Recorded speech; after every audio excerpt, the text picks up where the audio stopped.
This is episode 69 of the Out of the Minds podcast. I'm Sean Oakley. Giggity. I tried so hard not to do that. And apparently this week I'm joined by a couple of immature gits. I mean, yeah, you're joined by at least one immature git every week. Alright, fair dues. As you can hear, Sam is with me. And we have a special guest. Chairman of Tin Squadron. Tumbleweed moment. Announce yourself. And it's Chris. It's Mr. Burnett. I was going to say best of the Burnetts, but you're not anymore, are you? Second best, because Liam rigged the tournament for himself so that he caught me when I was using a jank list and then beat me, unsurprisingly, with his meta list. And then claims that then he won the tournament. Well done, Liam. Okay. Wow, not much we can say to that. Today we are going to have a quick look at the new points. Obviously, they dropped a couple of days ago, so we're going to have a quick look through. And then hopefully Sam and I will go on and review a game as per normal. So if you don't care about our opinions on the points, skip forward to the interesting bit, I suppose. Spoilers, some factions will be going into more detail than others. Yes. And on that note, let's jump into the first faction, which is Imperial. I mean, so scrolling through them, the first one that jumps out is, in fact, the first change is Battle of Yavin Vader. Which... At 6. At 6. So he's a point cheap. Fine. It's a point cheaper than normal Vader. I'm going to have to fly him. I'm undecided. Because I kind of feel he's obviously got, for those that don't know, he's got Defender Vader, his ability. Without the negative, he can still spend force on defense. He can change blanks to hits. But he doesn't have fire control system. But he still has the X1 ship ability, so you're going to want to be taking locks with him, really. Yeah, he doesn't have the action efficiency of the normal X1, but he's got the offensive flexibility that the Defender offers. Yeah, I think it's going to be an interesting ship. He does technically get a shield upgrade. He's got 3 shields and hate, so you will get some forced regen back that way, which is quite nice. And afterburners. And afterburners, which is marksmanship, I believe. Yeah, marksmanship, which, neither here nor there, really. No. But it's helpful. I mean... all the crits. I mean, free crit generation, especially in salvage mission, is always a good thing. Yeah. I quite like the fact that at 6 points I can fit him with 2 decimators, so happy days. That'll be... yeah, that's a bit rude. Interesting to try. So obviously the Battle of Yavin points dropped for everything. So we got the new interceptors. Most of them are at 4 points. All the Sigmas are at 4 points, which I think is absolutely fine for an interceptor. Iden's at 6. And I'm looking at her card right now, and yeah, she kind of needs to be, because every other turn, blocking a hit or crit on yourself is pretty good. She also has a shield upgrade. That's true, but all you need is that one turn where you can't do that to blank out. I mean, yeah, but when you're... I guess if it wasn't for the fact that she's a sensitive controls TIE interceptor, I'd say she's a steal. She's also weirdly fanatic. Yeah. Like, I suppose she's got that offensive output when you strip that shield. Yeah. I don't know. What are your thoughts, Chris? Is it really worth the same amount of points as a Soontir fell? Like Really? my thoughts on this is probably not. But if she's any cheaper, I do think her ability it just becomes exponentially too strong. I think 5 would be about right, but you never know; it could get changed. This is just the preliminary pricing. That's true, and it might be for this, and it might be for the scenario more than anything else. Yeah. the way it's priced to actually give the scenario a go, which does look fun, by the way. Yeah, it does look fun. But yeah, I don't know. I just look at that. Before a friendly tie at range 0 to 1 would suffer damage, you can spend 2 charges. If you do, prevent 1 hit or crit. Like, I think that on a tie interceptor where you've got 3 greens, so might just happily blank a bunch of things anyway. So it just gives you that instant protection of like, whoops, I blanked, but I can prevent some of it. So that's actually been errated already. Has it been errated already? To instead of prevent 1 hit or crit, prevent 1 damage. Okay. Which does that make a difference?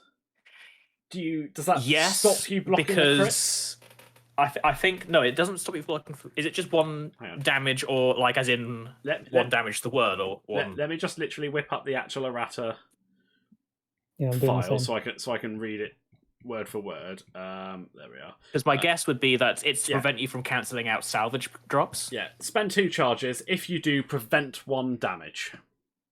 Yeah. So I think, I wouldn't even know. I guess you prevent the last damage, which would be the crit. Which would be the crit. Yeah. Yeah. And I guess that's functionally fine because. When you're spending those charges, chances are you're going to prevent the crit if you can, right? Like, I feel like it's pretty rare that you think, you know what, I'll prevent the hit instead. Yeah, actually, that's a good point, because it's when you would suffer damage, and suffering damage, each card is a separate instance of suffering damage, isn't it? So, effectively, it means the same thing, you're just picking... Yeah. It's a different wording for the same thing. Kind of weird they errated that, but let's get into the. I think it's as bad as Kanan for Scum, though. Kanan for Scum? That's true. Like as an MPE experience, no, and I don't think it's even as bad as Iden in a TIE Fighter. Because I think Iden in a TIE Fighter, that one where you nuke something. Yeah, it's only a one-off. Yeah, but I think this is worse. And this one has to be at range 0 to 1 in an interceptor, but this one's in an interceptor, which is harder to maintain. Yeah, but like I feel like this one is meant to be used on yourself. Yeah, that's fine. Or your mate next to you. Yeah, but because it's the every other turn. I don't think it's that bad, and it's only 1 damage from 1 attack. Well, I guess we'll have to wait and see. I'm sure. I mean, we'll find out in play. Yeah. Like, I guess also the saving grace is that it's on item, so it's I4. Like, if this ability was on Suntir, it would be kind of insane. Yeah, of course. So let's get to the meaty bit of the Imperial point changes, which are the TIE fighters. Yeah, so we're just skipping over the other 4 Sigmas, by the way. They don't matter. I did mention the Sigmas. I said they all seemed fair at 4. So all the Battle of Yavin.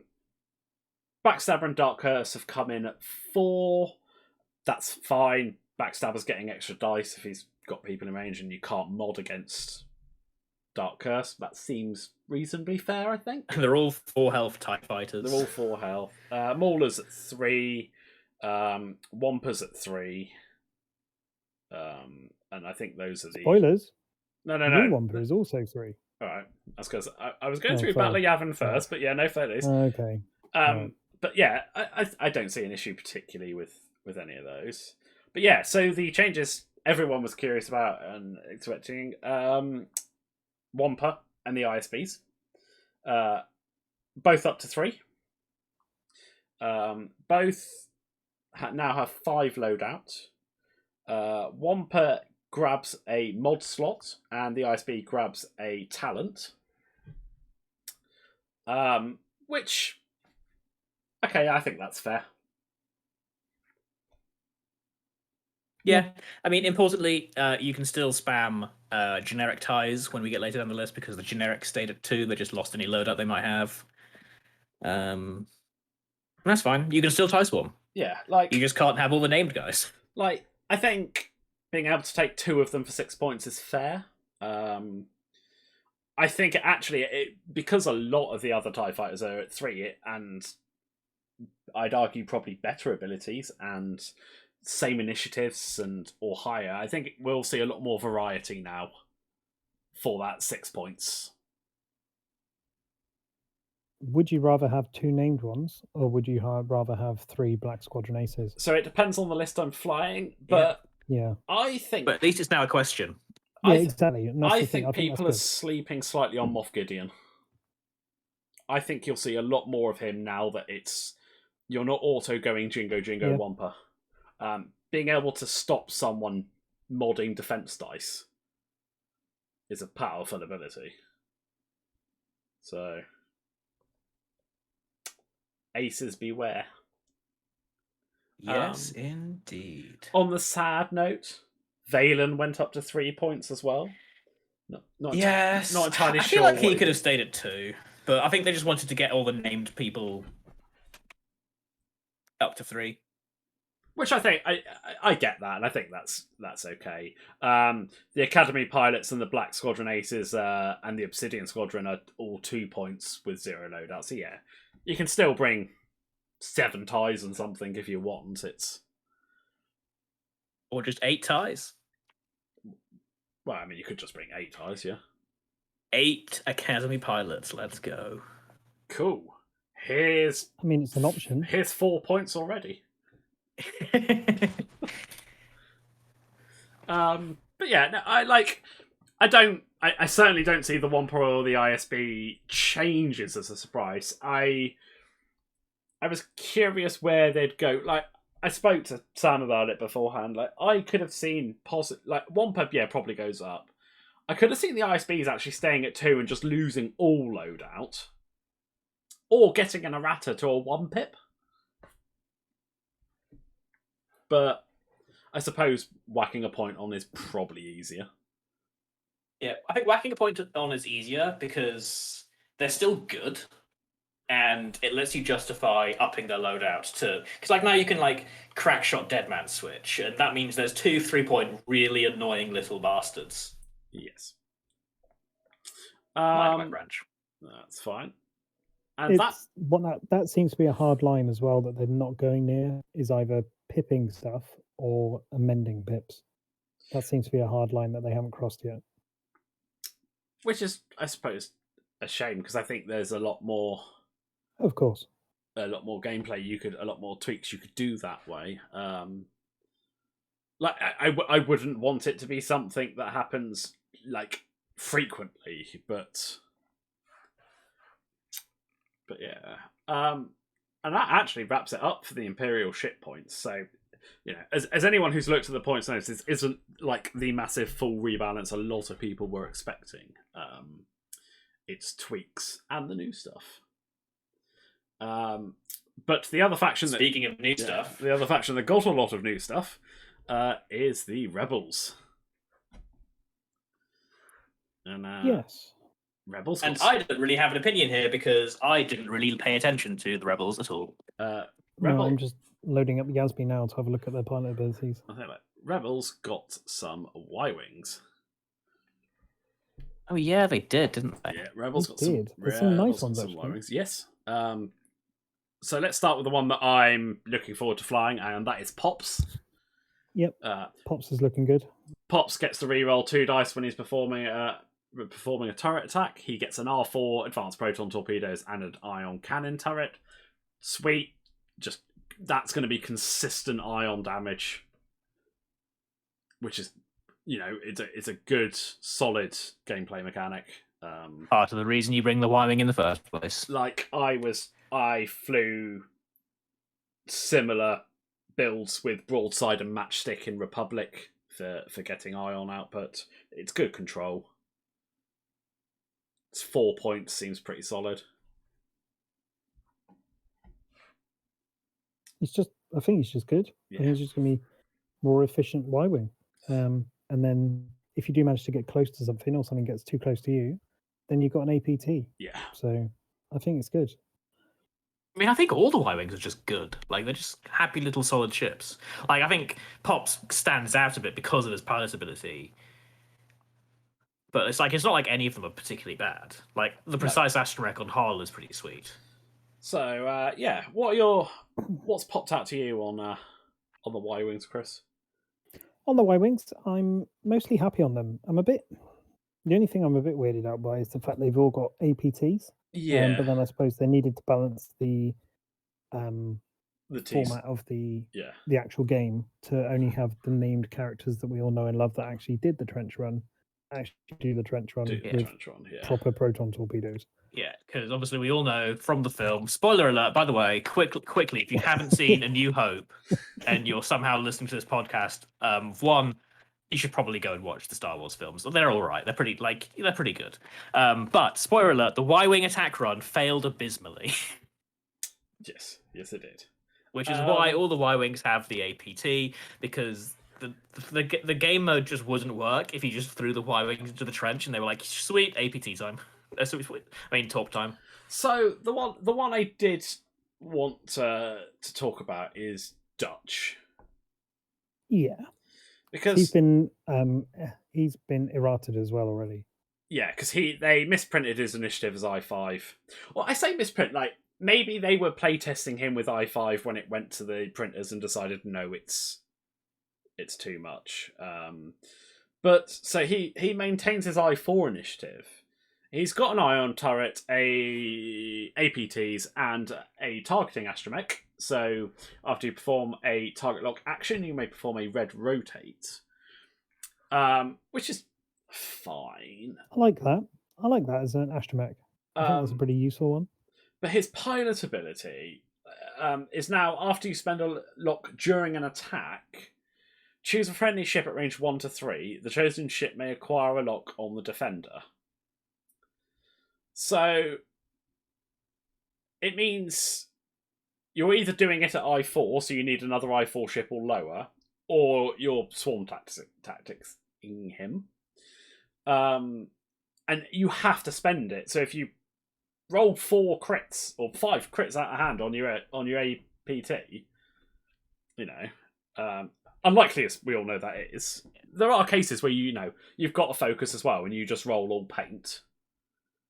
And the fact that it doesn't have the ignore range restrictions, like standard Dutch does. And he's the same points. Like, for me, I feel like more often than not, you just bring standard Dutch. Yes.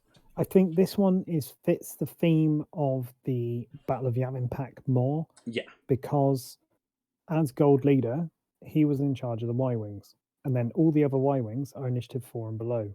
So it fits for him to shoot first and then give his lock to someone else. And when you look at it from that angle, then it works as a ship. Yeah.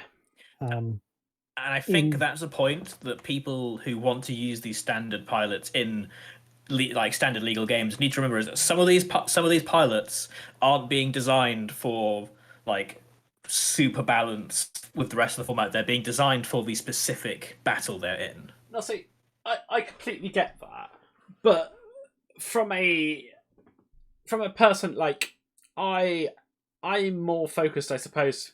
I wouldn't say competitively, but I'm more focused on going to events, playing people. I enjoy that sort of thing. I don't tend to play a lot of the scenarios. I do enjoy them. I was pleasantly surprised by the droid football. But if they're going to make these ships standard legal, I think you've just got to have that, especially when it's a character that you've already got a ship of in that thing. If you're going to make them the same points, look what stands out. And if there isn't anything, make something. If they... I think as well, I don't know, though, because looking at it, if you do swarm tactics it up, then it works. And that's true. It works in standard play if you swarm tactics him up. But so does swarm to make him work in standard Dutch. play but with standard Dutch, to make the most of him, because he's initiative 4, he normally wouldn't get his target lock. So then you need an initiative 6 coordinator to make sure he gets his target lock. When you do this, all you need is someone with swarm tactics, and then all of a sudden you've got an engagement phase, essentially free coordinate, as long as he spends his lock. Yeah, but he has the exact same problem you've just said about thinking. But he has the exact same problem that you've just said about other Dutches, that are I4, it's harder for him to get his lock. This is true. But then, yeah, it's... It's just the sequencing of how you do it. Like I actually ironically think that if they kept the I5 and had him at 4 points the same as normal Dutch, I think that's great. You're getting the slightly worse ability and trading that off for an initiative. But yeah, that's my like, take on it. For me, I think my thing is like he's just fine at 4 because he's got a slightly worse ability, but when he takes a target lock, he can do a second action. Hope when you're getting it essentially for free isn't terrible. Like, you're gonna lose ships. Yeah. But on that note, one of the other wirings, if that the only one, Dex does look quite interesting. His or her or its ability, while you defend, if there's at least one other friendly ship at range 0 to 1, you may roll 1 additional defense dice. So it sounds great until you realise that he's not going to be the one that's shot at until it doesn't matter. That is true. He's a trap card, just like standard Ivan Verlaine is a trap card. That's the way I look at it. See, because I was looking at it thinking, well, he's I2. You just use him as a blocker. Yeah. And then use him as a blocker, grab a lock on someone behind him, behind who you think you're going to block, and then APT them. Grab a lock with Dutch Vander. Well, yeah, quite. And then pass it over when Dutch Vander shoots. So, yeah, I don't think he's probably the go-to, but I could see him, and like you could, if you put him in and spam him with a load of 3-point ships that aren't worth as much to go after. Yeah. But if we continue to scroll down, we get to, ironically, the card I looked at and went, yeah, no. And I've actually decided I'm probably most excited to try from Battle of Yavin. And that is the new Han Solo Falcon. He does look good if you build it right and use it right. Like, yeah, like a point under standard Han, and 7 points actually is quite nice for list building when you're using a chunky ship. It's easier to fit in than an 8 or a 9. A possible I6 coordinate. In fact, it's not even an I6. It's I6 engagement phase coordinate. Kind of feels nice. Yeah, because I look at this, I'm like, there's not a lot to dislike because essentially he gets 2 actions a turn as long as he gets an action. Because if you evade, you get a focus token. Yeah. You have the rig cargo shoot. That's always been useful. Millennium Falcon encourages you to evade. L3, you lose your shields, you get your blue banks, and after from attack that hits, coordinate. Like, this all seems good. It's good until you realise that for the coordinate one, you have to hit. So if you're hinging on your attack on needing to do that coordinate, you know full well it's never going to hit. Oh yeah, true. I'm not saying you rely on it, but it's just nice bonus. No. I think it's a nice bonus of, you could have someone who's got a lock on someone and then suddenly they're double modded. But if you don't hit, they've still got that lock and the only downside is there's only 4 charges. Yes. Yeah. And you're going to want to use it with solo. But I feel by the same extent, games aren't going that long. Quite often 6-7 rounds. Probably certainly the first round, maybe the first 2 rounds aren't engaging. So 4 might not be as short as you think. Yeah, I mean, I think if you solo, I think you're going to end up using it more on attack. Because I feel like, with Chewbacca there, I feel like your sort of go-to is an evade. Yeah. Gain a focus. Unless you don't think you're getting shot, and then you might take a lock, but... Or you need to boost. I would love that Chewbacca to be an actual crew card. Yeah, that crew card would be a little insane, wouldn't he? Amazing as a crew card. I think that absolutely insane crew card. Yeah. So listening, the Chewbacca crew is the after you perform an evade action, you may gain 1 focus token. And his solo ability is while you defend or perform an attack, if there are no other friendly ships at range 0 to 1, you can spend 1 charge of your 4 non-recurring charges to reroll 1 of your dice. Like, this just seems like a solid solo ship. Like, the coordinate is nice, but he just has nice, consistent attacks. Yeah. And a very consistent defense. So, let's talk about the T-65s, which are the other new stuff for Rebels.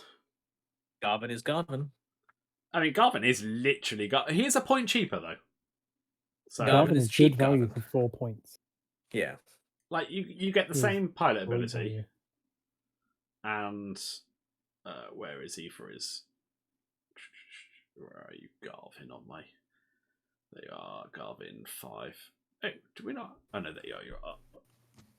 Up at the top, that's why I can't see you. So he gets an APT and R5 K6, which is effectively an R5 droid. Yeah. But it's just the named one that he had at the battle, I assume. Yeah. But the most important thing is that pilot ability that's still there. So I quite like that. It's good for 4 points. Yeah. At 5 points, he wasn't really worth it. But 4 points, it could actually be something to reconsider again. So in standard play, that is. Interestingly, talking about the droid, something that's been picked up on, and actually you see it quite a lot in the Battle of Coruscant packs. AMG are quite happy to put a droid that we've already got a card for and give it the ability they want to make it thematic. So, for instance, Obi-Wan Kenobi in the Battle of Coruscant Etta has R4P17 because that's his droid. I think it's R4P17. It's one of the R4Ps. But he's effectively got R2-D2's ability.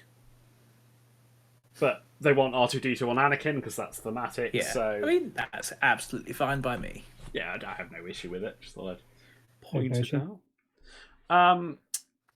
So Biggs gets a Battle of Yavin. Biggs is interesting. Biggs is interesting, isn't he? Because he's got reverse swarm tactics, right? Yeah. He's got activation. Yeah. Yeah, activation swarm tactics, which is weird. I mean, yeah, but it's like reverse activate because like he's I3 and he can become a higher or lower initiative, right? So that's actually kind of crazy. Like if you need him to be a super blocker and you've got an I1, there we go. Well, that's why I really like that. Like it makes him so versatile. And with the fact he's got proper proton torpedoes as well, it means he can get an I6 lock. Yeah. Like he's the sort of thing. Like I wouldn't be surprised to see Biggs on the field quite a bit. So because he just seems kind of insane. Most of the T-65s have the Hope ship ability, which is after a friendly ship at range 0 to 3 is destroyed, you may perform a focus or boost action. Yeah, I believe almost every Rebel except for Solo has that. Yeah, most of the Y-Wings have that. But let's be fair, that's not... Is that exactly the same as Hopeful? The talent? I believe so. And it is, yeah. But they've just renamed it. You don't really see that often because... I mean, honestly, I think if I take it, I just don't want to pay for it, is my thing. I mean, I know I'm technically paying for it, but you know what I mean? Like, I'll take it as a talent because effectively, like, if you look at Biggs, he's got attack speed and selfless.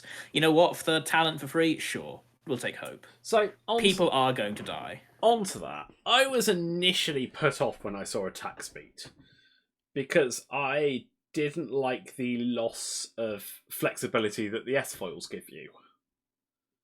But Sean, they're locked in attack position. You can't change your S-foils. But I want the ability to boost. But actually, the more I read it, the more it's growing on me. Makes you very flexible. Very flexible, and it's not an action. It's not an action. And you can do it while stressed. And I'm assuming... Oh, no. I'm not going to say that on the podcast because that was stupid. It says fully execute, Sean. No, I wasn't going to say anything about bumping. I was going to say something about something that it would be impossible to do a speed 3 to 4 maneuver with. So, Ion. Yes. But no. Yes, that would be impossible. But actually, like, I could see some like blitz alpha strike stuff with that, because you fall straight, you boost straight, so you've effectively done a 6 straight. Yeah, basically. And then if you've if you've brought the higher initiatives, take a target lock and start lapping people. It's proton time, baby. Yeah. If you're doing a 4 straight, you're going 7. Is it 7 with a 4? Because you go 4, and then 1 base is the 5, and then you then do the 1 straight, which is 6, and then you then put yourself on the other side, so it's 7. Yeah. But what? It's like you've done a 6 straight, basically. Yeah, it's what I meant. You've done a 6 Sorry, straight. I'm with you now. No. Okay. Yeah, you've moved I'll clarify that. Yeah. 7 ship bases forward, and that's a heck of a distance. That's a quick X-wing. Yeah. So yeah, that should be fun. Right. So next up, we've done Garvin. So Porkins. I like Jack. I am going to fly Porkins just for the unstable sublight engines. I love this. I liked Jack back in 2.0. I like Jack now. Jack is fun. You do some crazy stuff, and it's glorious. So, for anyone who doesn't know, Jack's the guy that can hold it but can't during the Death Star. I can hold it and blows up. And he's got an upgrade. I think it's a mod. Unstable sublight engines. After you are destroyed, you must execute a 1 straight maneuver, and then each other ship at range 0 to 1 suffers a damage. And I think points for the thematic on that. It's well done. I think it's great. And that's how you trigger hope. Yeah. Because Jack darn well is going to die. Well, it's like... Because he has the Jack ability of, after you gain a stress token, you may roll 1 attack die to remove it. On a hit result, suffer 1 damage. So, basically, if you're rolling well, Jack never gets stressed. Yeah. Well, I mean... It never has consequences. Yeah, I was going to say, he never gets stressed anyway, because you remove it regardless, but... Yeah, he never gets stressed, and you never have consequences. I just like that crazy. It's a fun ability. It's something your opponent's got to think about, so it's going to work well in the game. And it's thematic. It just ticks all the boxes. The only sad thing about it is he'd never hit attack speed. No attack speed from Jack. Yeah. No attack speed for Garvin. Yeah, that's true. That's how they balance them, though. Yeah. That's why they're only 4 points. Yeah. So Luke at 6 points. So the same as standard Luke. And I think this is just fine.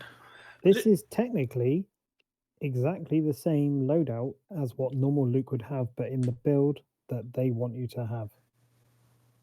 Yeah, so Luke gets the same pilot ability, instinctive aim, attack speed, proton torpedoes, and R2-D2.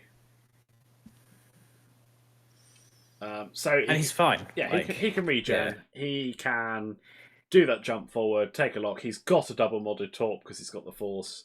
I don't think you instinctive aim your torps that much without something like why can't I think of it? Advanced optics to back it up, because you're screwed if you roll blanks.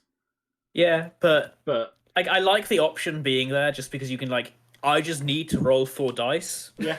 And hope. I'm not saying it's I'm not saying it's bad, or it's not usable, should I say? Yeah.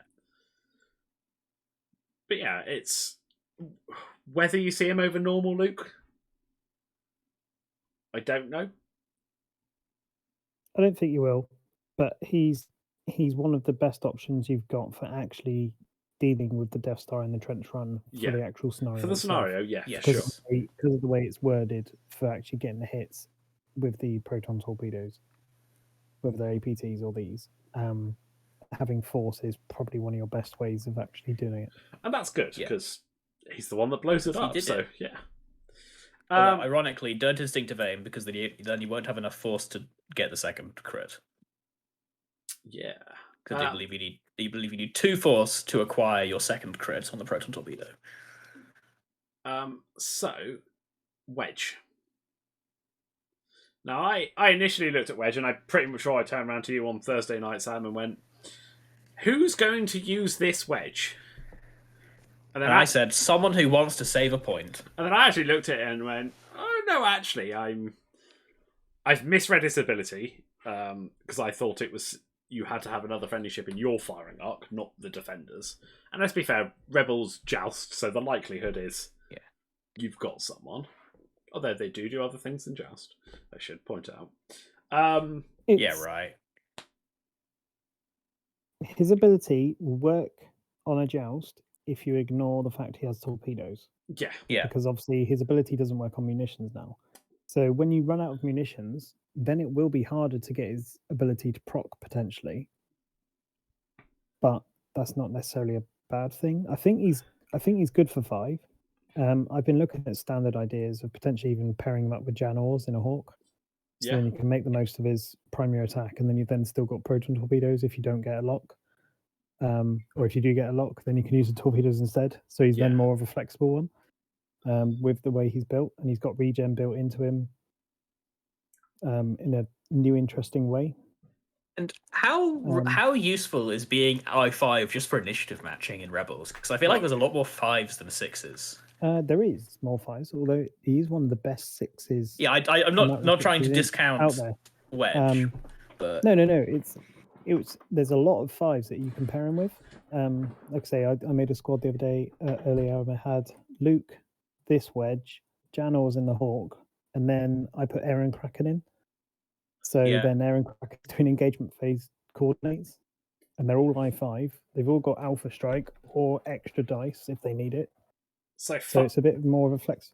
Funnily, one of the ones I was looking at, and I'm just going to actually scoot down to the Z95s and make sure I was thinking of the right one. And I was, because they're all 3 points. Is this Wedge, Thane, Battle of Yavin solo, and Kraken. Yep, that would work as well. Right. For similar reasons. Yeah.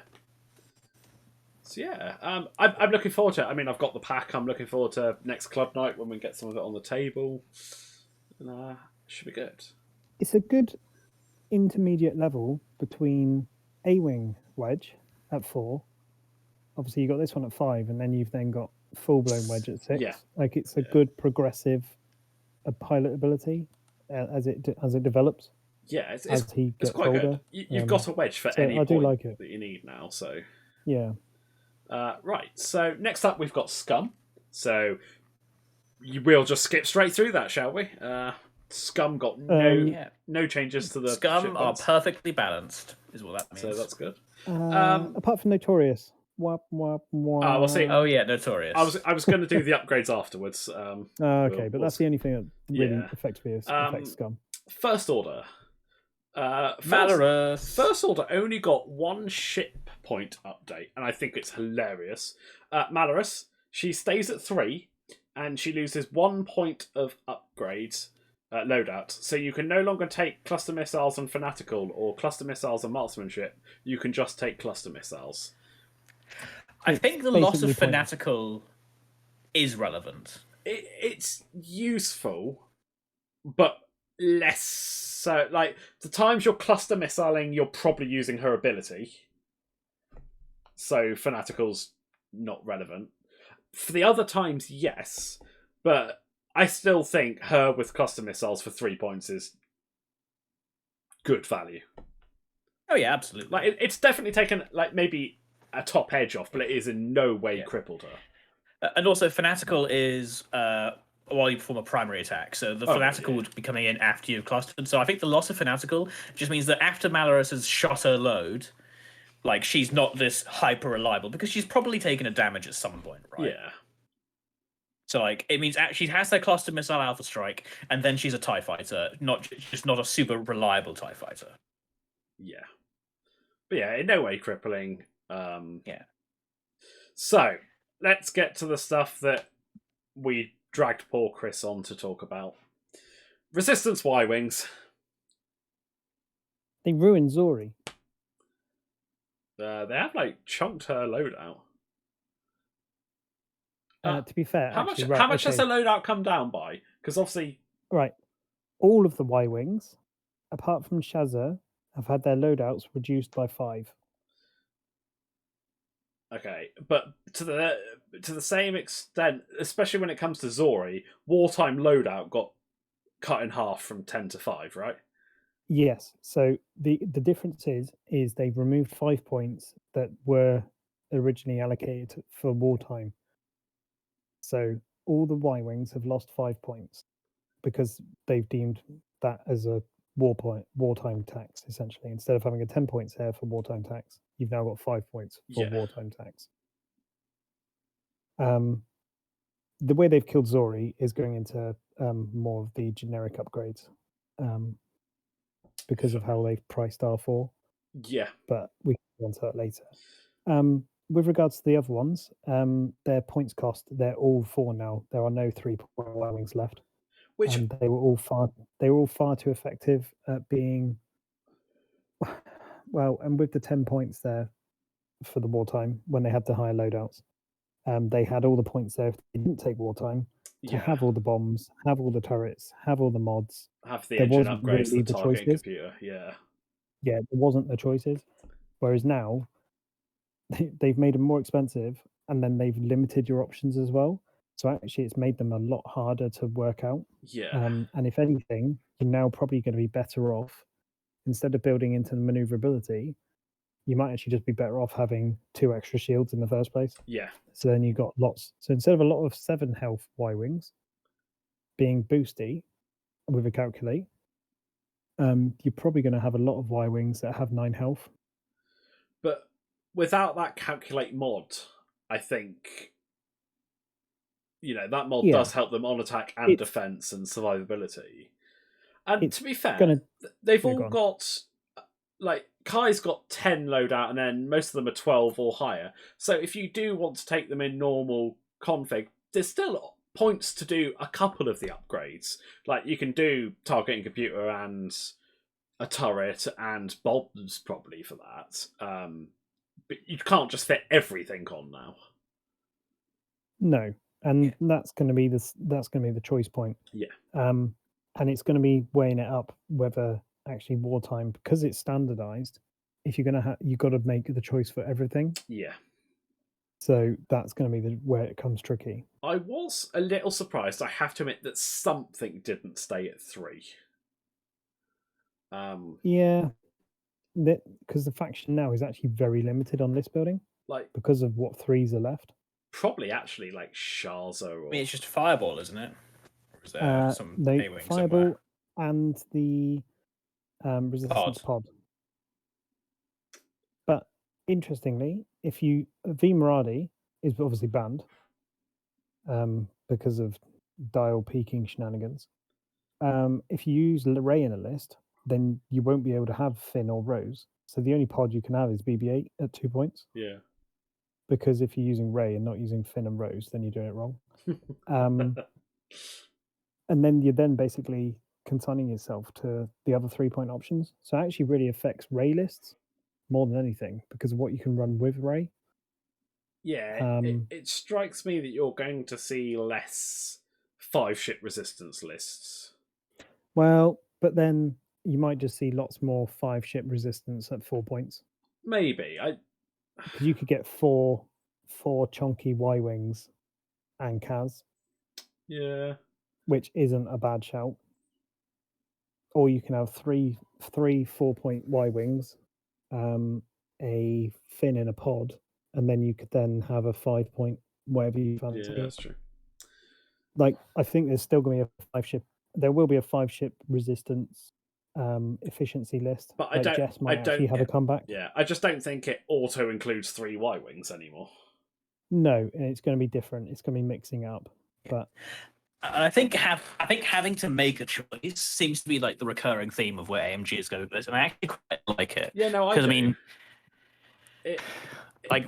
it's where we are currently is much better than the day when I could take General Grievous without maneuver and shield upgrade. Now I have to choose, and that's good. Yeah, and the more choices you have to have for reasonably similar stuff, the more different lists people will bring, and then we'll discover new stuff and so on and so forth, and that's great. One thing that I've got as a recurring thing over all of this is it's fine to up the points where it's needed, because I agree the Y-wings were needed and they're mending their loadouts. But now the restrictions, because especially Resistance is such a small faction anyway with the amount of ships available to it, similar with the First Order, because they're just the newest factions with the smallest amount of ships, they didn't replace any of the 3-point options, so there's not even one Y-wing, one A-wing, sorry, that you can have at 3 points.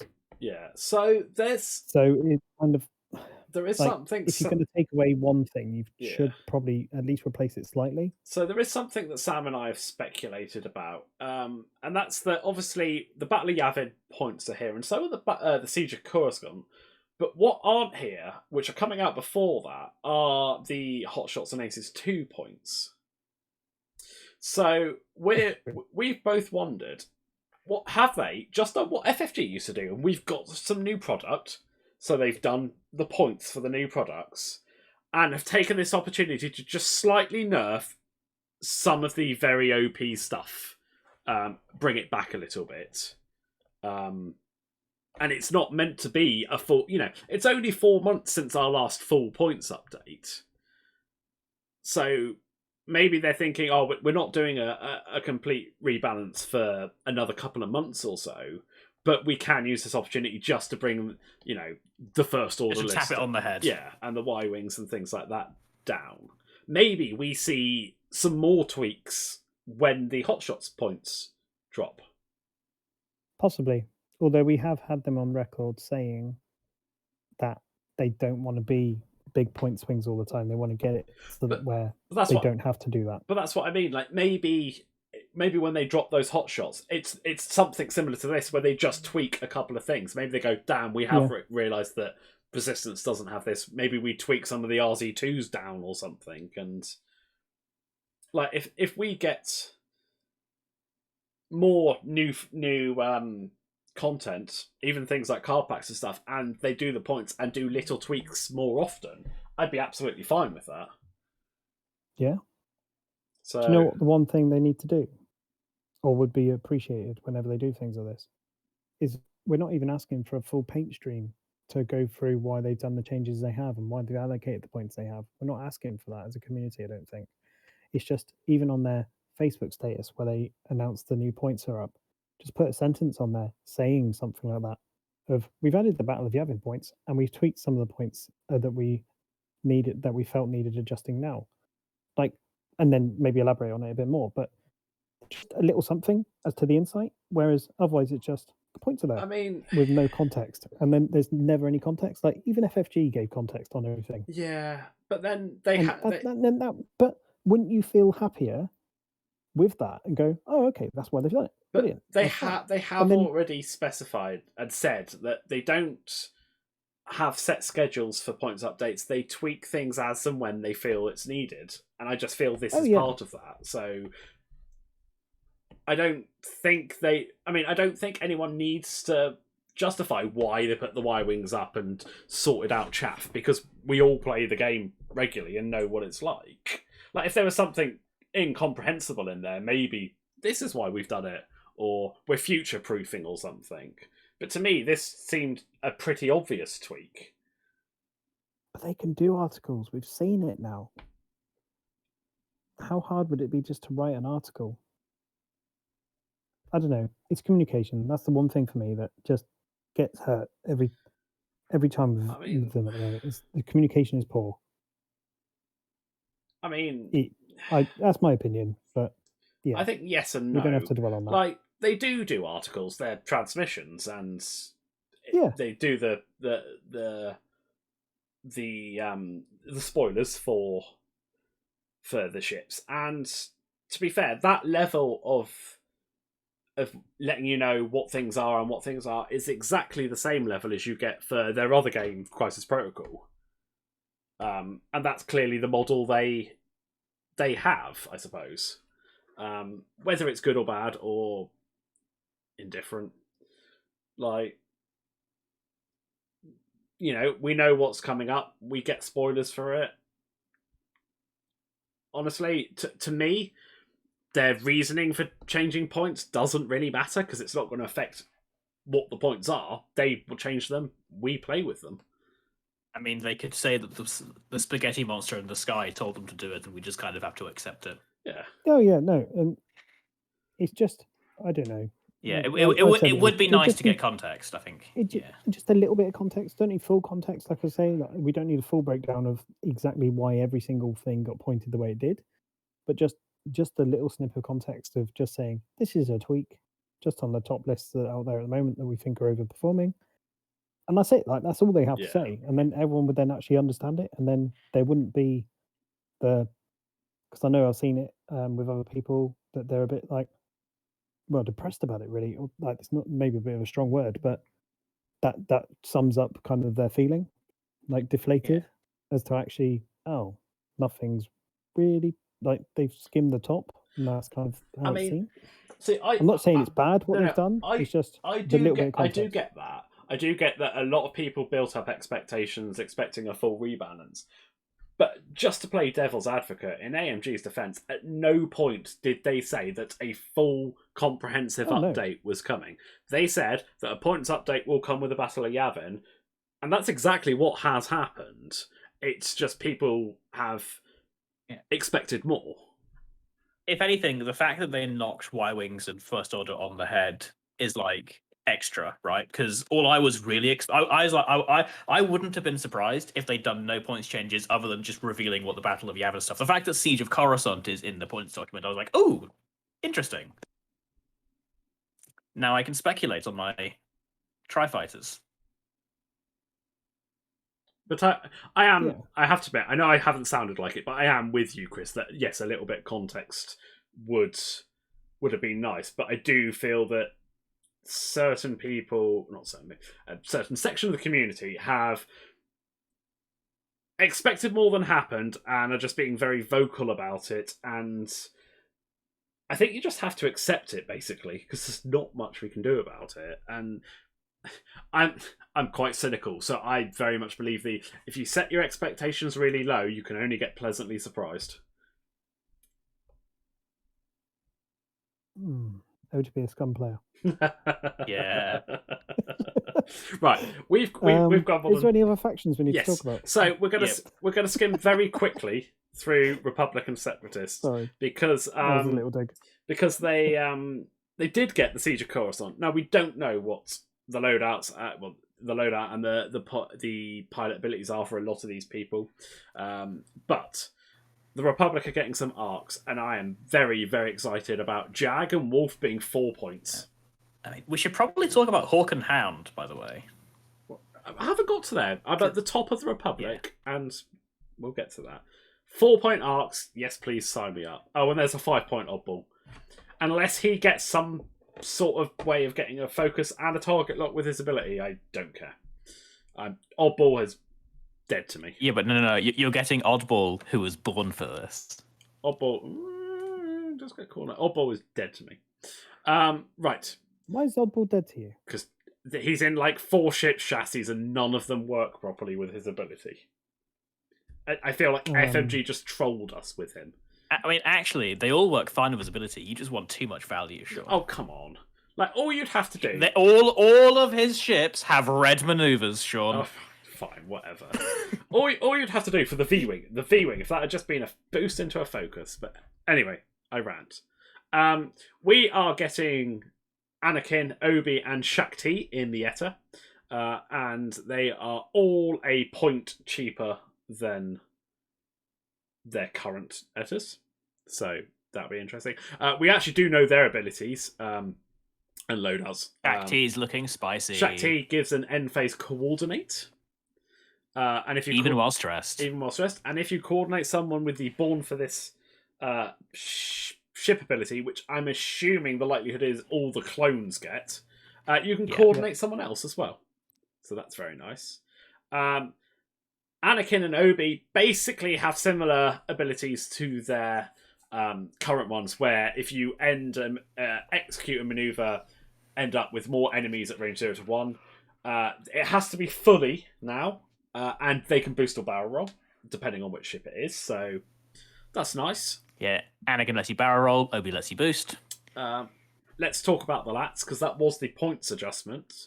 Hound's gone up from 5 to 6, and has lost a little bit of loadout, down I think 23 to 20, which fine. The lat is a very, very, very good support ship. And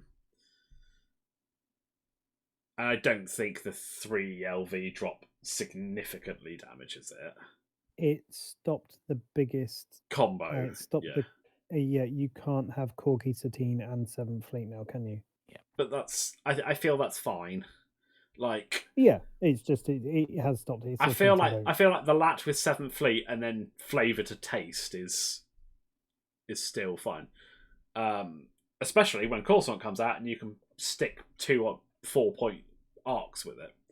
Yeah, I must admit, I'm still sneakily happy inside that Hound, my favourite Lart from 2.0, has somehow become like the premier Lart. Because he always was my favourite back when I was running my ridiculous Hound, Y-Wing Anakin, and Obi-Wan in the ETA, with the idea that Hound, then they both had patience, and Hound would just take the depletes away.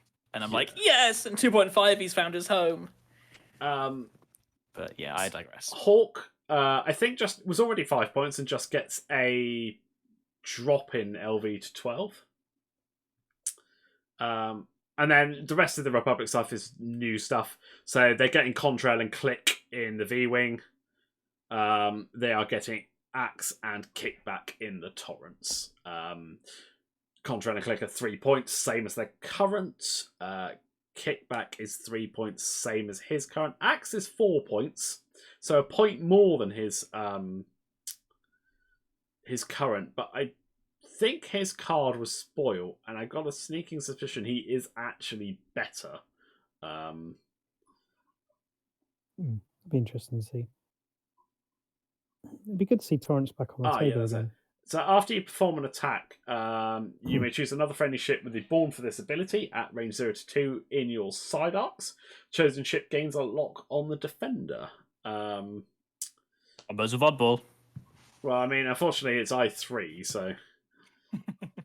I mean, yeah. Septis. Well, it doesn't combo at all, actually, but... Alright, fine, Sam. Just for you, let's talk about your Tri-Fighters. Yeah, okay, so here's the thing. So we've got the Siege of Coruscant stuff, and there's we've got new Flax, new Tri-Fighters, new Flak prototypes who are standard legal, which means they don't have their pilot ability. 347, 4 points, Flak 4 points, then DAS T81 5 points. And I'm like, wait, what? A 5-point Tri-Fighter? AMG, we tried this. This doesn't work. But I've looked at his ability again. And his pilot ability has actually become so insane, he probably can't be cheaper. So imagine this ability on any ship. While you defend or perform an attack, you may re-roll any number of your dice. Then if you were defending, gain 1 strain for each dice that was re-rolled, and if you were attacking, gain 1 deplete for each die that was re-rolled instead. Like, that's actually an insane pilot ability. Who needs target locks? Yeah, okay, that seems very good. Okay, he also has Outmaneuver, Afterburners, and Contingency Protocol, which is the new mod slot. After this ship is destroyed, your 5-point 3 health Tri-Fighter, another friendly ship at range 0 to 3 with Contingency Protocol may perform an action even while stressed. So I'm not as cold on this guy as I was, because that pilot ability is kind of crazy. Yeah. So you get some new Hyenas as well. You get a new Bactoid. A new 32C and a new 404. 32C has lost his ability to be that droid relay carrier Not that anyone ever brought him outside of me, let's be realistic. But you do get a 3-point plasma torpedo. I do get a 3-point plasma torpedo. Doesn't even have struts, though. He has strut lock override, which lets him, at the start of your activation, you may spend 1 charge. If you do, ignore obstacles while you move through them this round. You have 2 charges. This is probably what struts should have been. Means you can't land on them, right? Yeah, it means you can't land on them, but this is probably what struts should have been, because the whole point of the droids is they ignore the rots because they're landing on them and jumping off. Yeah. Like, I think this actually could have been really interesting, and he wouldn't have had that annoying experience. Let's be real, everyone who's played Separatist has had that annoying experience, especially in 2.5, when a droid sits on a rock and says, "This satellite is mine." Yeah. Count Dooku in the Sith Infiltrator. I5 Count Dooku with his crew ability, which is actually worse on him because he has 3 Force, and I feel like you're not likely to actually be full Force the whole time. He's also 6 points. He's also 6 points, which has completely made 066 completely irrelevant, unless you want to run 2 6-point infiltrators, in which case, woohoo. But yeah. And the Dark Courier, who was already in the deepest basement, is now 6 feet under. Yeah. But to be fair to Count Dooku, he's I5, so he matches with them all. He has Malice, which is sweet. The Scimitar title, always good. His crew ability, so spend a Force so you can change results, as long as you have max Force. But he also has Roiling Anger, which is basically reverse patience. At the start of the engagement phase, if you are in an enemy ship's front arc, you may gain 1 strain to recover 1 Force. And let's be real, as the Infiltrator, you weren't defending anyway. Yeah, that's fair. I actually really like him. Yeah, I like him a lot. He's going to be very interesting at 6 points. Yeah. And then you nab, because you need them, some more 2-point Vulture droids. Some more 2-point Vulture droids. We don't know what they do. To be fair, they are copies of current 2 points, so... Yeah. You're not and even being standard can't make DFS 311 2 points. No. I actually think we know what DFS 311 does. I feel like he's been revealed at some point, but I can't remember where.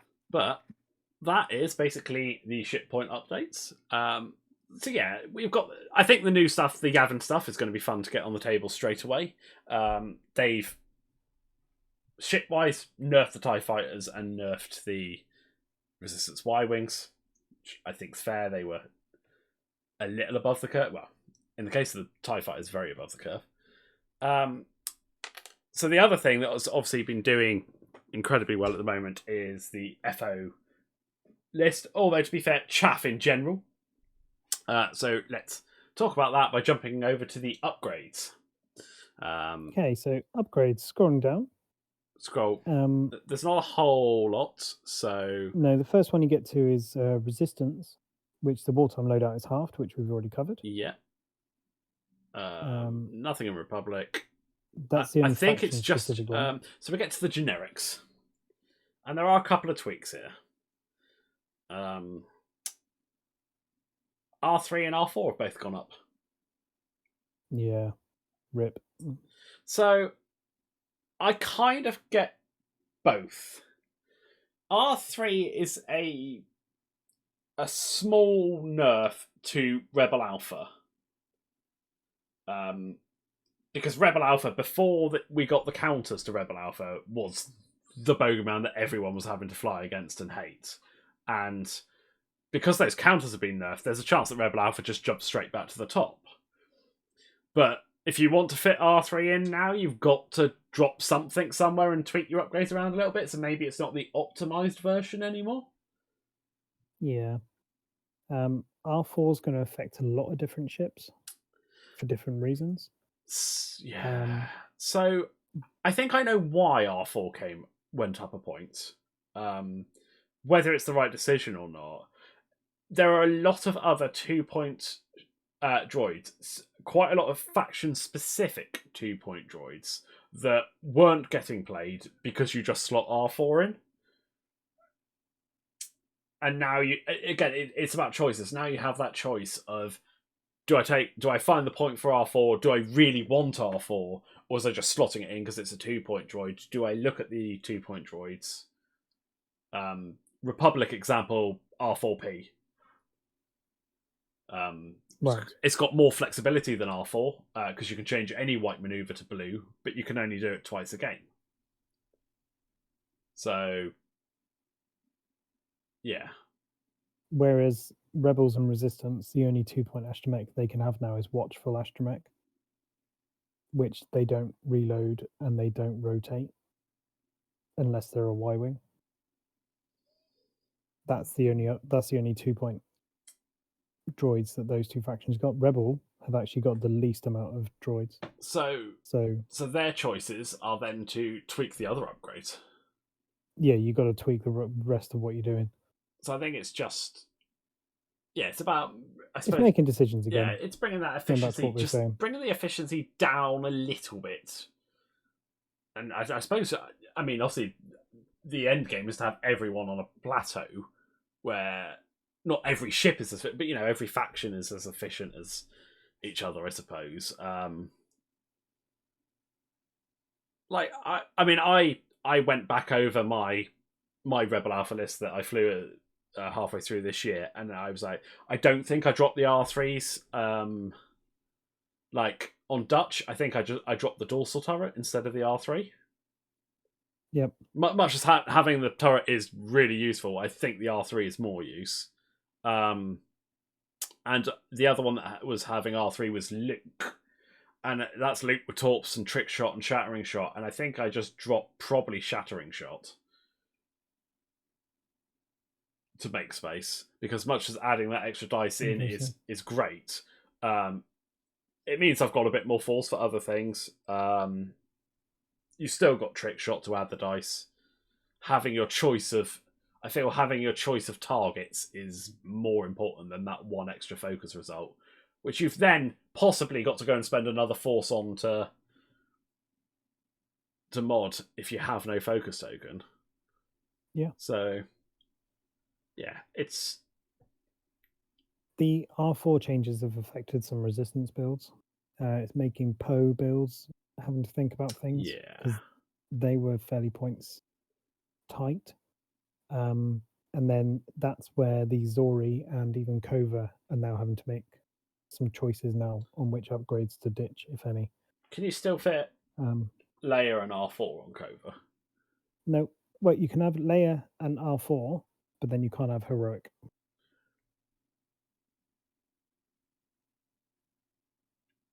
I mean, I think that's probably a sacrifice you have to make, isn't it? Yeah. It's not ideal, but... you're going to ditch Heroic. Yeah. But it's just like with Zori, with the Zori build, I'm looking at ditching dorsal rather than ditching the false transponder codes. It's kind of a choice. I think that's probably the right call. Yeah. So it's just, like, again, as we've approached earlier, it's making choices. Some of them are uncomfortable, but it's making choices again. So if we continue scrolling down, right. So the big one, Chaff. Chaff has jumped up from 4 points to 9 points. Yay! Which means I can no longer take it except on DBS 404. I actually think that's fine. I disagree. I want to take it on something. It's probably too high, but I'm glad to see it. I'd rather see it. Yeah, I'd rather see it high and trickle down a little bit. Yep. Like, honestly, I think somewhere around 7 is probably fair, but we'll see. 4 was just too damn cheap. It had too many good effects. Yeah. Yeah. It's the fact of why Trajectory Simulator was taken away. It had a similar effect on a gameplay as what Trajectory Simulator had, and that got banned. So the fact it isn't banned, people should take that as a bonus instead. Yeah, I completely agree. Because if you combo that with prox mines have gone up to 8, and I feel like a lot of that is specifically down to the FO bombers. Because having the ability to take both of those with that system phase boost and skilled bombardier, it's just so many places you can drop or launch something. But now, none of them can take both. They have to take one or the other. And I kind of think that's fine. Cluster mines have also gone up, though. Yeah. as well. I kind of feel that's just so you don't, because I think if they'd stayed at 6, one of the FO bombers, I think it's Dread, could have fit chaff and cluster mines. I have seen people considering throwing seismic charges on with the chaff now, though. So you throw the chaff out, you hard 2 behind it, and then you drop a seismic the following turn and then blow it up, which then gives you a massive bomb. Yep. Because it's quite a weird shape. So if you throw it into a formation, you can then blow it up around said formation the following turn. But that's going to cause all sorts of issues. But then that's something else for you to consider. Yeah, at least there'll be less chaffs in the first place, and you should be able to see that coming. I was going to say, at least even if you don't, at least your opponent has a turn that they can try and do something. Like, if he's hard 2, you go, yeah, he's going to drop a seismic next turn, I need to get away from this chaff cloud. Or even get the majority of my ships away. Whereas the prox mines, it's just boost, drop. Alright, nothing I can do about that. So it's just, the slightly less NPE, I suppose. Yeah. I think it's, and I've been playing it First Order recently, and I think that is no bad thing. You can still take, you can take the, Dread and Grudge, and one takes one and one takes the other. And I've seen people talking about taking Whispers instead. Yeah. Or you just then you can do jam shenanigans that way. Yeah, exactly. You're opening up more options. I mean, there were a lot of multi-Whisper lists sort of starting to creep in anyway, so... Yeah. And, I think as much as the... Sorry, just to put on it. As much as the Y-Wing nerf has opened up and got rid of automatic list choices for Resistance, I think this has got rid of automatic list choices for SAFO and should then open up list building a bit more. Yeah, completely agree. Maybe we'll see the elusive Vonreg. Well, the first thing I immediately Liam keeps trying. The first thing I immediately thought was, oh, cool, I can try Silencer Kylo now. Because before that, I was like, well, why am I going to do that when I've got this nice, efficient list that works? But on to the last points update, points change for upgrades. Notorious. Pay attention, scum. Yep, it's the scum change. And I guess this affects Separatists as well, actually, now I think about it. Yep. And Resistance. Some builds had Kaz using it, but that'll just change to... It's not faction specified, is it? It's just illicit equipped. Yeah. Yeah. Just need an illicit. So there's probably a ship in every faction that can take it then. With the possible exception of Republic. There must be a rebel ship that's got a illicit and a talent slot. So. Yeah, there's the Swords Renegades that have illicits. And the Falcons used to. Until Hand broke it. Yeah. But yeah, Notorious has gone up to 5 points from 2, which I think is absolutely fine. It's a really good talent. I'm going to unless you were planning on taking a illicit, the minimum it will cost you to get Notorious is 7 points now. Yeah. That's the only way to look at that's the only downside of looking at it. But if you weren't planning on taking an illicit, the minimum it will cost you to get Notorious is 7. But then to be fair, that's not changed. Like, you always have that illicit tax.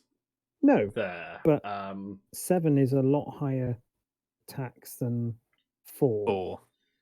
But that's 7. Because it's gone up 3. Yeah. That's something else significant that 7 points dishes out a strain, lets you re-roll a dice, and let's assume you've taken Dead Man Switch, deals the damage when you die. Oh, not saying it's bad in any way. No. But that combo with 3 things, I would say, is worth 7 points. If you printed that on one card and said that's 7 points, I could see that being taken. If that makes sense. Mm. So, and yeah, but it means that it's taking out those, I suppose, those low point auto include talents. Like, the ones that are easy to proc and really good benefits. I mean, I guess the flip side is now if you are taking a Notorious, like stick gas clouds as your obstacles because you want to get value out of those 5 points, and Notorious doesn't care how they got the strain. Yes, that's true. No, that's true. And then I just want to talk about the one thing that they haven't, I suppose change points. One thing I'd hope for either in a points update or some new content. They need to do something about mid-range mod slots. Or mod points, should I say. Because we have the ones and like... the twos. Are there any decent twos? Are there any decent 2-point mod slots? Baffle. If you've got the yeah. health. Are there any decent 2-point mods? I guess Precision Iron Engines, Tactical Scrambler. But I mean, there is actually an edge case to be made for Baffle now. Like, if you've got the point, if you've got the hull and damage, then yeah, I can see it. But like, it's sorry, I was going to say it's good. It's good tech against Death Troopers, which are obviously now that double decimators are a thing. It's good tech against Death Troopers because normally you wouldn't be able to get rid of it, whereas actually you can with the Baffle. Yeah. So it's actually a consideration you can have. But I will say, I think more importantly, the fact that realistically, the only the really generic mod that doesn't have a specific requirement to use it is currently angled deflectors. Yeah, at like the 4 to 5 point cost, because you either need to be it needs to be a Mando, or you need to have some ability to take the other mod slots, like the spare parts and the engine upgrade and the ablative plating and advanced slam. The only other one is angle deflectors, and I don't really see people taking that at 4 points. No, you kind of need. I wouldn't take it at 0. Yeah, you need something in that sort of 3 to 5 range. That's a viable option. You know, that isn't just hull upgrade. Yeah, but it isn't like engine upgrade. So if you've got a white boost already, you need a mod in that. That kind of thing. But yeah, we'll see. Maybe. Allow you to take engine upgrade, but if you haven't got it, then it's a red one, and you take a strain as well, or something like that, as well as a stress. So you've really got to consider taking it. Like, I think that could then open up space. Yeah, right. You might want to boost with a ghost, but I see what you mean. You're going to stress yourself. Like, yeah. I think it's and charge it, and it's still a valid choice. Like, or put charges on it. Yeah, I'd say like charge it and have it have downsides, but then it's like actually I'm making a choice to spend 4 points on this because I want the option to red boost. Yeah. Let me overboost the engines just to get me out of here. I don't want to be in this kill box. I think that would actually be useful, but yeah. Right, guys. Well, we have nattered on for quite a while, actually. Yeah. So just so you know, if AMG listen to this and decide that the answer is upping the points of all those like specific mods to fill out, then it's not our fault. Like if Precision Iron Engines become 4 points, it's not our fault. If Advanced Slam becomes 5 points, and they're like, you know what, we've satisfied it. There's a bunch of 4 to 5 point upgrades. It's not our fault. We didn't endorse this. So anyone who was hoping for that game... If Electronic Baffle becomes 5 points, it's not our fault. Anyone who was hoping for that game that we promised, that's not happening. Sorry. We will probably actually... So if you skip to this point, sucks to be you. It's fine. Enjoy the scum news. I will probably just re-record something and put it back in at the start going... actually, that didn't happen. Post note. No, we'll be back. We will be back next week with a normal game. We'll actually do something with the new points now because there's no point reviewing old points. Although saying that, it was a good game, so maybe we will. We'll see. It's probably worth a look at. But thanks for listening, guys. Sorry to witter on in your ear about our meaningless opinions on shit. So yeah. I think that's pretty much it. Unless any of you guys have anything else you'd like to add before we shoot? There was some slight rules clarifications. That is a good point. and there was the slight clarification on how a tournament cut structure works now. That's all I'll say to that. Sorry. Well, seeing as tournament cut structure is not going to affect me, I can ignore that one. So, Wow. So actually, the Ion changes are interesting, but not. They've added in the section that says you reveal a dial. Yeah, as normal. As the normal. ionized ship reveals its dial as normal. And then I was like, oh, sweet. That's going to start triggering all those nice abilities. But if you look further down, they've left in the bit that says ship abilities that trigger off reveal a dial do not apply to ionized ships. So it doesn't actually change anything. I think it just... This is just... Is that a nerf on Kova? Why? What's Kova's? Yeah, like, you can't set it to a red and then do an ion maneuver and then get your thing. Because abilities that trigger off the reveal dial do not apply to iron ships. I feel like that was always the case. That's not new. No, it was a loophole. Because you only revealed your dial for the direction you were going to turn. But then because you were still revealing a dial... No. See, no, if you've been playing that... No, you weren't. If you actually looked at it beforehand, it didn't say you revealed your dial. It said something like you expose your dial or you turn over your dial. It very specifically didn't say reveal. That's why, like, Baby Annie couldn't barrel roll before an ion maneuver. Right. Because although it's not an action, he didn't reveal his dial to do it. And it had that bit underneath. That's not new, where it says you can't trigger abilities from ionized ships. So Chris has been cheating for the last year. I think that's happened once. But most importantly, that does, however, mean that what I first thought when I first heard it was, wait, does that mean Struts just sort of skips it? So am I no longer forced off the rock? But I am still forced off the rock because you do not trigger the strut bit where you skip the reveal dial step. So, yeah. Does it say skip reveal dial? Or skip it? Yeah. You skip the reveal dial step. Oh, well, that's fine, because it literally says in the thing, you must reveal your dial. Yeah. So, but anyway, yeah, Ion, the tournament regs were, alright, that's what they want to do. Let's be fair, as TOs, we're under no obligation to follow that, so. No. Quick note before we do go, actually, and we're on.